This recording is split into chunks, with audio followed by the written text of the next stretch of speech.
So today, for our mental fitness interview series, I'm very lucky to be joined by Wendy Lewis. Now, one of Wendy's fantastic talents is a specialist and a practitioner in acupuncture. And actually, I'm one of her clients. And acupuncture has been brilliant for me in a number of ways. It's helped me with sleep. It's helped me with my general well-being, my general mental health, and I've become a fantastic advocate of Wendy's work. And as Wendy will share with us shortly, Wendy's got a fantastic career and experience of being around and involved with mental health. So I felt that she'd be able to give us some really good perspectives. So Wendy, thank you for making the time for us today. Would like to start with telling us a little bit about yourself and your background, please? Great. Well, obviously, I'm an acupuncturist. I've been qualified since 2003. I was lucky enough to work. I had an NHS contract for 16 years, but I've done other, which I was part-time on the NHS, and I've also had my own practice. And I've done a bit of work for private institutions, that treat residential people, and I've worked with some cancer patients. Most of the work that I did with the NHS was to do with addiction. And in my private practice, it's just all things that acupuncturists see, everything from sciatica to fertility to headaches, just the general run of the mill. And obviously, you know, some people just are very stressed and they just want acupuncture because they feel that it gives them a chance to relax. Fantastic. Thank you, Wendy. Well, in your own words, what does mental health mean to you, and why should people do more about it? Well, in the East, they've got this concept of calm alertness, and we tend to think in the West, don't we, that when you're calm, you're sort of laid back, you're chilled and relaxed, all that sort of thing. But in the East, the calm alertness is a very different concept to how we see calmness.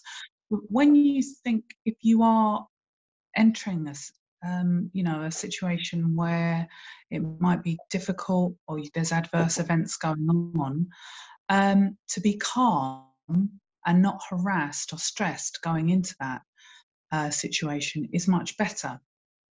So I often think with our own mental health, I think we have to be careful because it's very easy as well to step into an unwanted state. You know, if you feel bad about something and you let things slide, you can find yourself in a state you don't really want to be in because you kind of arrive there without really paying attention to yourself. So I think it's very important that we do pay attention to our mental health. Yeah, fantastic. Thank you, Wendy. And even if, to state the obvious with our brains, we need them to not only to survive, but to thrive. So from my perspective, we really should do more to fuel our brains and be kind to our minds, just like many of us do physical fitness and to look after our bodies. And I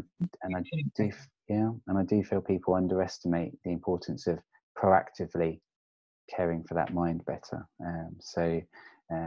Absolutely. I know some of these questions, I was going to touch a little bit on that later on, but I do think, in many ways, your mental health is as important as your physical health.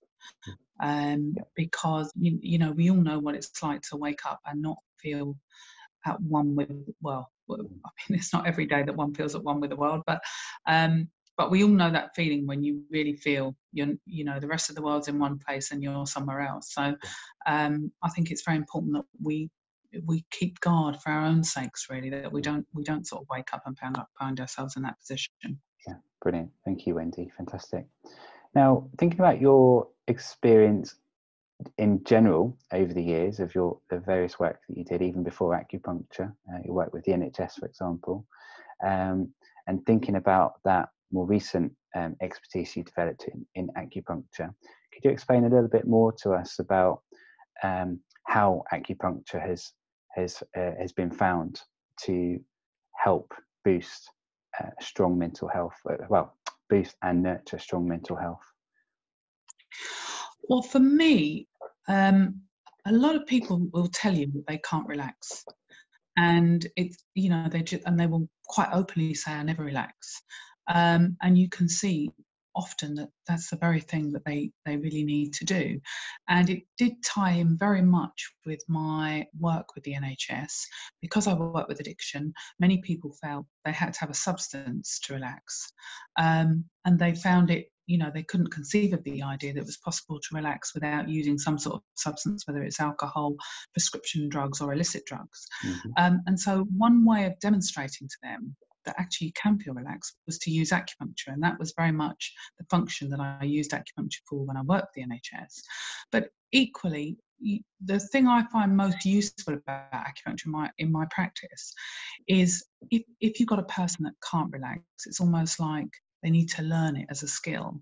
And if you can get them to physically experience what the sensation of feeling relaxed is like, so they actually, you know, can feel within their body what a relaxed state is, then from a practical level, you're sort of 50% of the way there. And a lot of people that I've seen who are very stressed are amazed by the capacity to relax. It's just that they've never really given it any time or addressed it. And acupuncture is very good at helping people to do that. I mean, a lot of the points that you would use with someone in acupuncture would be to what we would say to pacify the spirit, to calm the mind, that sort of thing. And that is where I find acupuncture very useful for people that are very stressed, because you can take an academic approach to it, or you can just take a physiological approach. And sometimes to get people to think about their mental health and to get people to realize they need to relax is just to demonstrate to them, look,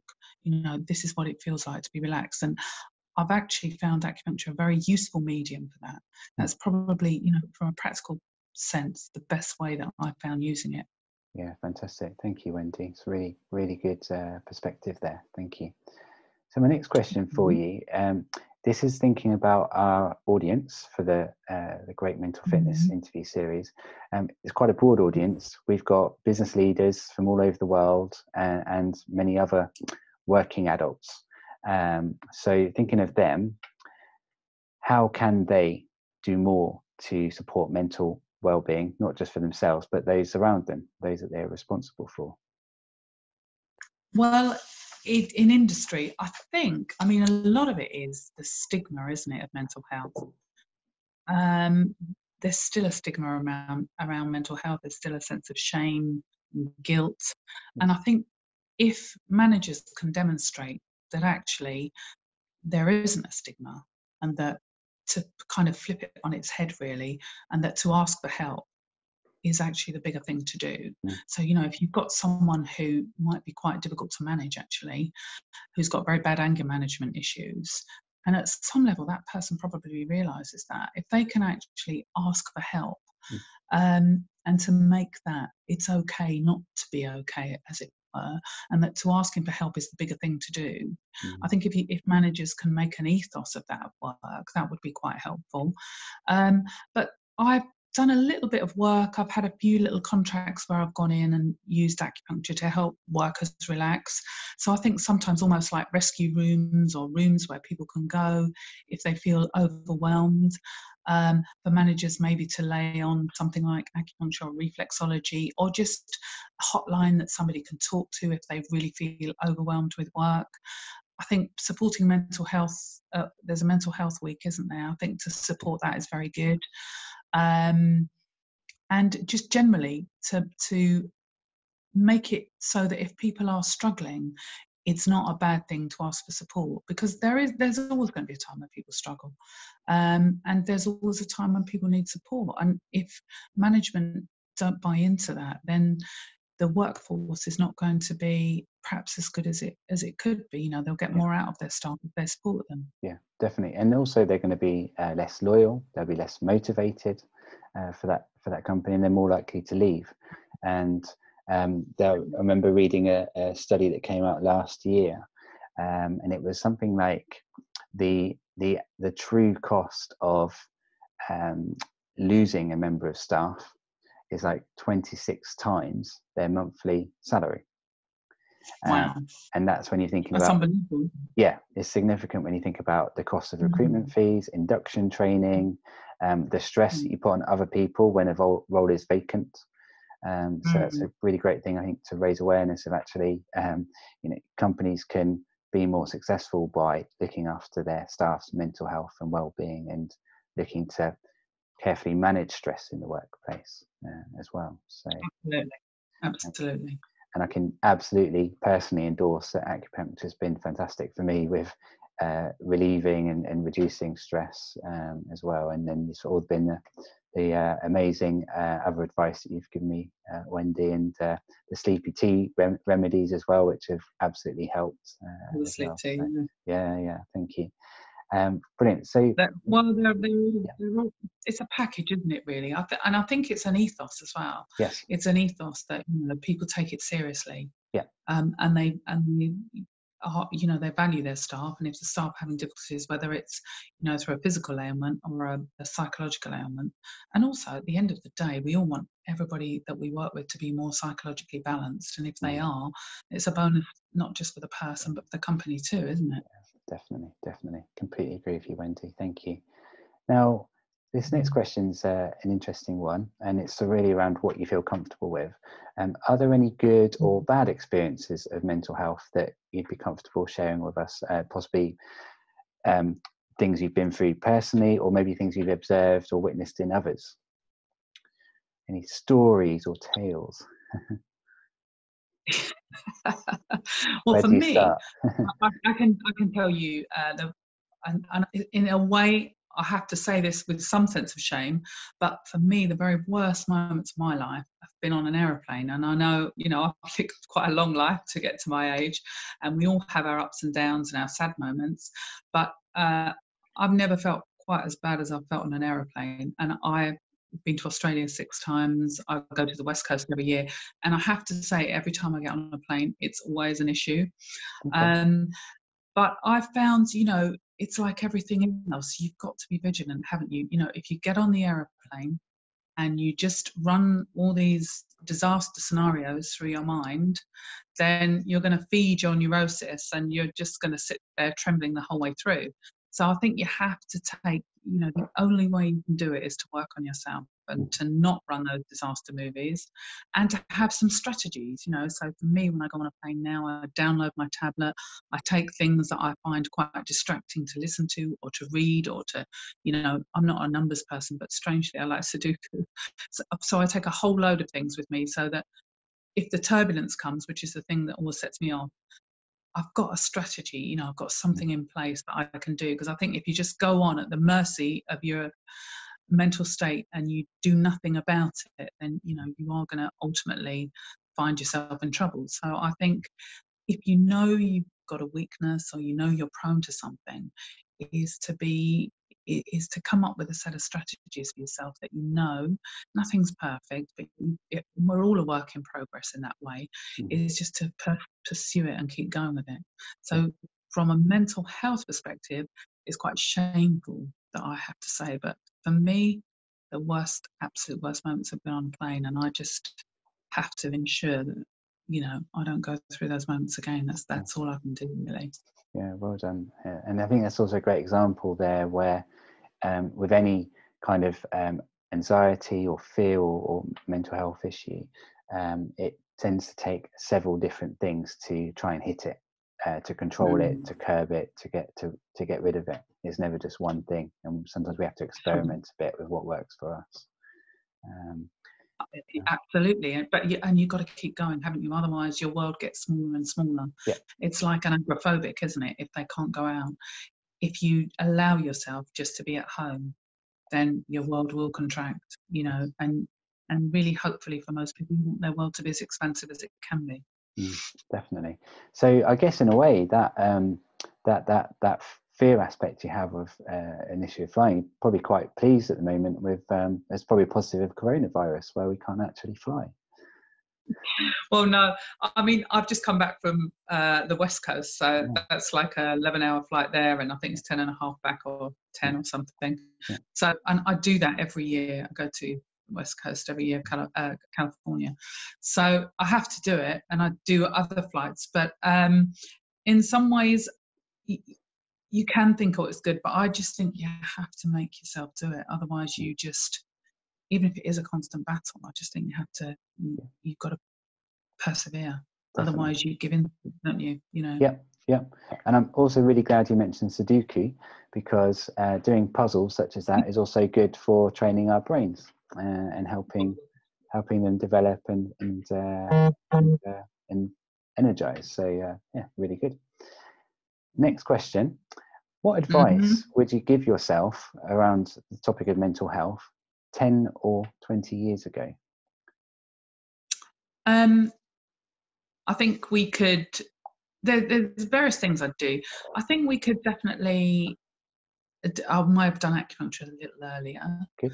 But I think the other thing is, and maybe, you know, to some extent, it takes some years to realise this, is just to be congruent with yourself. And by that, I mean, you know, the face that you put to the world is the face that reflects who you really are and what you really think and the things that mean the most to you, so that ultimately you are yourself. And I think, you know, we're all guilty, especially when people are younger, they want to impress or they want to present a certain face to the world.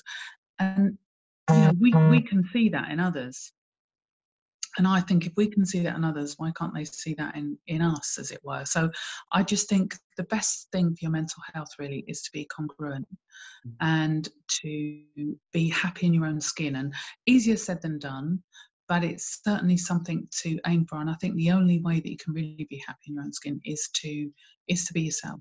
Yeah, fantastic. Thank you, Wendy. Very good advice to yourself 10 or 20 years ago. And the benefit of hindsight. It's always easy in hindsight, isn't it? Yeah, absolutely. Now, the final question for you today, Wendy, is you've been very generous with your time, so thank you. Now, this question is quite an interesting one, because before coronavirus, there's been a number of studies which have found that at least 1 in 4 working adults will go through some form of poor mental health, mental illness, etc. in the next 12 months. It's 25% of us. So when we consider our individual circle of influence, so that's our family, our friends, our colleagues, our line reports, business partners, it's quite a lot of people. When you consider that 25% of those are going to have some issues. So now with coronavirus here, there's obviously understandably a massive increase in people's worries, anxiety, financial worries, worrying about their jobs, their businesses, how they're going to feed their families, the impact of the global recession, you know, lots and lots of worries. So potentially, or rather my prediction is that rate of 1 in 4 is going to increase, sadly. So I think it's even more important that the likes of us are sharing and helping and getting our advice out there. So with that in mind, is there any final advice you might share to anyone who's listening and watching our video right now, anyone who might be concerned about their own mental health or that of one of their colleagues, their teammates, their friends or family members? What would you advise them to do if they're feeling like that right now? If it's a practical issue and people are worried about, you know, the cares and the financial things, then obviously they need to seek advice from the relevant institution. If they really feel their mental health is deteriorating, as a therapist, I am duty bound to refer them to their doctor if they really feel it's impacting in their mental health. So, for example, if people feel they're slipping into clinical depression, then we always have to refer them to their doctor. If it's with mild to moderate depression, then, you know, if you're worried about someone, it's probably a good idea to have a word with someone you know that person trusts. Maybe their team leader at work, maybe a relative. But the most important thing is that you put the problem on the table and that the person's not sort of suffering alone, and that where help can be applied, especially from the doctor, that they seek that help. It's very important that it's not just left to fester, because we all know what happens when, you know, people just burden themselves, an issue festers and then people tend to get to breaking point. So it's about really trying not to let a person get to breaking point, so that little things can be put in place to avoid that, really. And most people will respond to some kind of support. If it is something clinical, then obviously they really do need to see their doctor.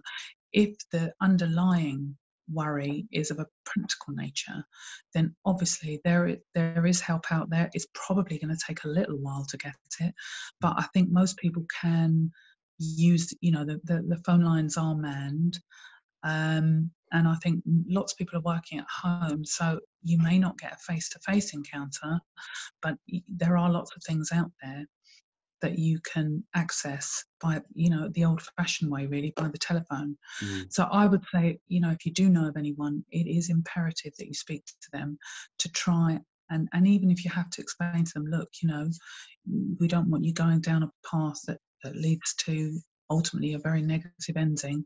We want something positive here. What can we put in place to help you? Yeah, fantastic. Thank you, Wendy. It's really good advice. And just to reinforce that further from my own personal experiences, I guess, the sooner someone gets help, even if it's quite light symptoms or signs or worries, the sooner they get help, the more likely they can come back from those issues and get the right help. And the longer it's left, as you say, it can be a really dark and quite vicious cycle.